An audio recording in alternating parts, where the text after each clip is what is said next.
एक बूढ़ी माँ की दर्द भरी कहानी। 3 साल हो चुके थे बेटे को अपना घर छोड़कर विदेश में बसे हुए। इन 3 सालों में बूढ़ी माँ और ज़्यादा बूढ़ी हो गई थी। 75 वर्ष की उम्र में मुन्नी देवी की याददाश्त काफ़ी कमज़ोर होती जा रही थी। उन्हें रोज़मर्रा की चीज़ें याद ना रहती, लेकिन जो उन्हें हमेशा याद रहता वह था उनका बेटा। दिन हो या रात, एक पल भी ऐसा न होता जब उन्हें अपने बेटे की याद ना आती।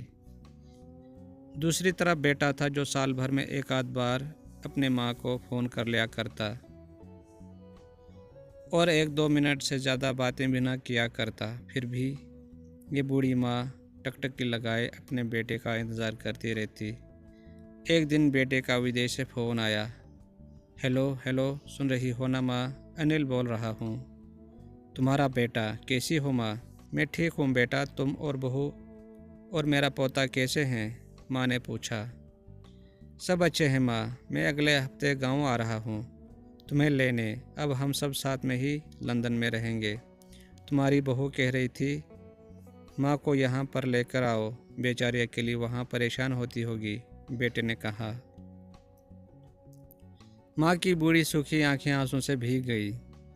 उसके कमज़ोर शरीर के नस नस में खुशी की लहर दौड़ गई। बेटे और बहू का प्रेम देखकर माँ का मन खुशी से भर आया। बेटे ने आगे कहा, माँ तैयार रहना माँ, मुझे ज़्यादा दिन छुट्टियाँ नहीं हैं। जिससे जितने पैसे लेने हैं लेकर रखना, तब तक मैं प्रॉपर्टी डीलर से बात कर लेता हूँ। घर के लिए? घर के लिए? माँ ने पूछा। हाँ माँ, गांव का घर हमें बेच देना पड़ेगा। अब हम सब साथ में ही रहने वाले हैं तो वहाँ पर घर रखने का कोई मतलब नहीं है माँ, बेटे ने कहा। बुढ़ापे की वजह से ठीक से चलने में असक्षम माँ ने पूरे मोहल्ले में घूम घूम कर अपनी इस खुशखबरी को सबको सुनाया।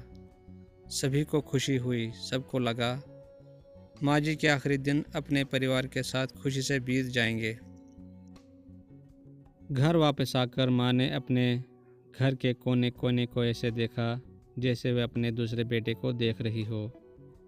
देखे भी क्यों ना, उस घर को अपने बेटे से कम थोड़ी समझा था। अपने पति के साथ 40 साल यहीं तो बिताए थे, लेकिन अब मजबूर थी। बुढ़ापे के आखिरी साल बेटे और बहू के साथ बिताना चाहती थी। दिल पर पत्थर रखकर घर बेचने के लिए माँ तैयार हो गई। बेटे ने घर को आधे दामों पर बेच दिया। माँ ने ज़्यादा नहीं, लेकिन जिन चीज़ों से दिल लगा था उन चीज़ों को समेटा और बेटे के साथ टैक्सी में बैठकर एयरपोर्ट के लिए चली गई। एयरपोर्ट पर आकर बेटे ने माँ से कहा, माँ तुम यहाँ बेंच पर बैठो, मैं सामान और बोर्डिंग पास की जांच करा कर आता हूँ। वहाँ वक्त लगता है और खड़ा रहना पड़ता है, तुम्हें वहाँ तकलीफ़ होगी, तुम यहीं आराम करो। मैं यूँ गया और यूँ आया। माँ बेंच पर बैठ गई और बेटा अंदर चला गया।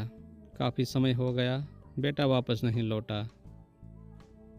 माँ सोचने लगी, ज़्यादा भीड़ होगी इसलिए देर लग रही होगी।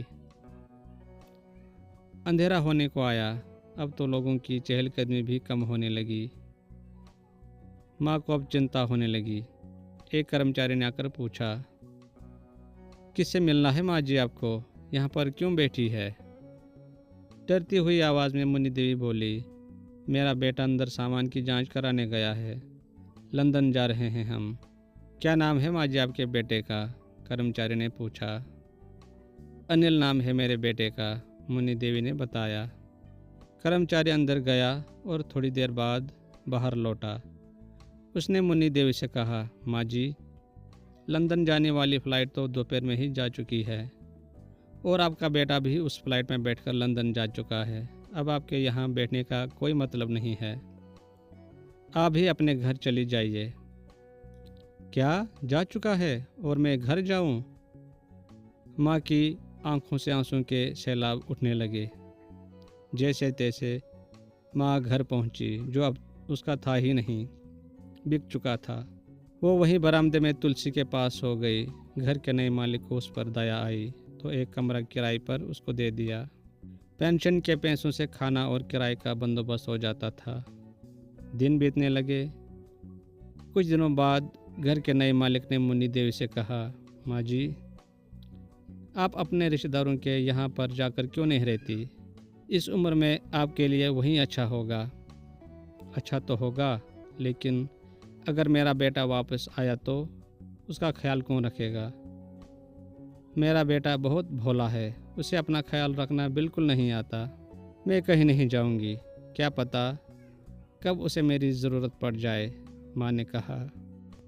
दोस्तों, ये कहानी आपको कैसी लगी कमेंट करके ज़रूर बताएं। कहानी अच्छी लगी हो तो लाइक करें और इस कहानी को अपने दोस्तों के साथ शेयर करें। मिलते हैं नेक्स्ट वीडियो में एक नई कहानी के साथ। तब तक के लिए धन्यवाद।